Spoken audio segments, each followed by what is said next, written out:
"Where's your wife?" That's how my brother opened the call. I glanced at the wall clock. 8:42 p.m.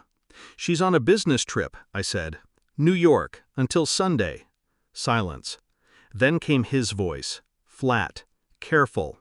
"She's at my hotel, Adam, in Hawaii, room 509. She's not alone." I didn't breathe. He added, "She's using your ATM card." It took me a full minute to speak. I wasn't shocked, not really, just quiet. "Keep an eye on them," I said, "and don't let her know you called." We met at a summer barbecue 11 years ago.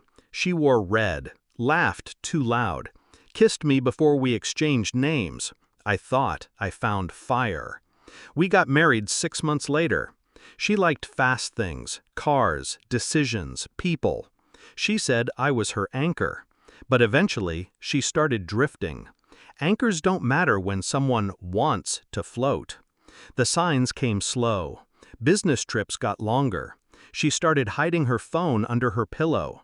Bank statements stopped making sense. Once I smelled cologne on her coat, a scent I didn't wear. I didn't say anything. I watched. I listened. And now I knew. My brother, Daniel, runs a resort on the Big Island. We haven't been close in years, but blood's blood. He texted me the name of the guest she checked in with, Jason Klein. I checked her calendar. She had an investor meeting listed, of course. I didn't rage. I didn't cry. I opened my laptop. First, I froze the joint accounts. Left enough for food and cab fare, just enough to sting. Next, I called Daniel. "I need her distracted. Can you upgrade her room? To the presidential suite?" "Exactly. Give her champagne. Tell her it's on the house." He caught on. "You're going to trap her?" I smiled. "No, I'm going to expose her." I booked a last-minute flight, landed in Kona just after sunrise, rented a car, drove straight to the resort. Room 509 overlooked the ocean. I didn't knock. I had Daniel unlock the suite's private surveillance system, hidden cameras, audio, everything streamed to my phone.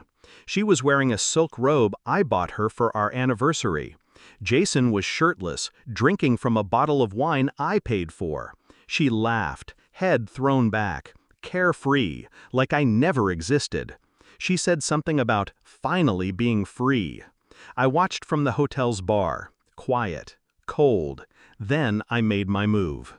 I had a small packet with me, printed copies of bank statements, photos, hotel records, a copy of the prenup she forgot she signed, infidelity clause highlighted. I slipped it into an envelope, handed it to Daniel. "Have the concierge deliver this to her at breakfast." He raised an eyebrow. "You sure you don't want to confront her in person?" "No," I said. "She'll bury herself just fine." The fallout began fast. 8:17 a.m. She opened the envelope. 8:20 a.m. Jason started yelling. 8:25 a.m. He left the room, slamming doors. And at 8:32 a.m., my phone rang. I didn't answer. She called again. And again. 54 missed calls. Texts flooded in. "I can explain. Please pick up. It's not what it looks like." Then came the rage. "How dare you freeze my accounts? I'm stranded. This is abuse." She should have read the fine print. I walked into the hotel lobby at noon, calm, composed. She was there, disheveled, pale, alone.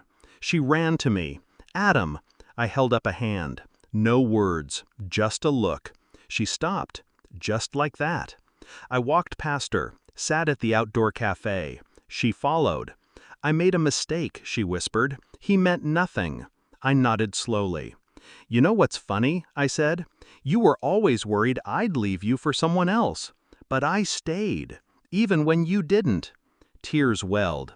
Real or not, didn't matter anymore. "You ruined everything," she whispered. "No," I said. "I ended it. There's a difference." I stood. "Checkout is at 11 tomorrow. Try not to steal the towels." Back home, I filed the divorce. With the prenup violation, she gets nothing. No house, no spousal support, just her own mess. The lawyer said, "She'll fight this." I smiled. Let her. I already won. Now I sleep soundly, alone but at peace. The air feels lighter. I didn't yell, I didn't beg, I just let the truth do the talking. She chose a beach fling over a life we built. She tried to lie, to take, to run. But I had one thing she didn't: control. She hasn't called since the court ruling. Last I heard, Jason blocked her too. Figures. You play with fire, you end up alone on a beach with nothing but regrets, and a canceled card. As for me, I built back quietly, smarter, stronger. She had the sun, but I had the storm, and I brought it with silence.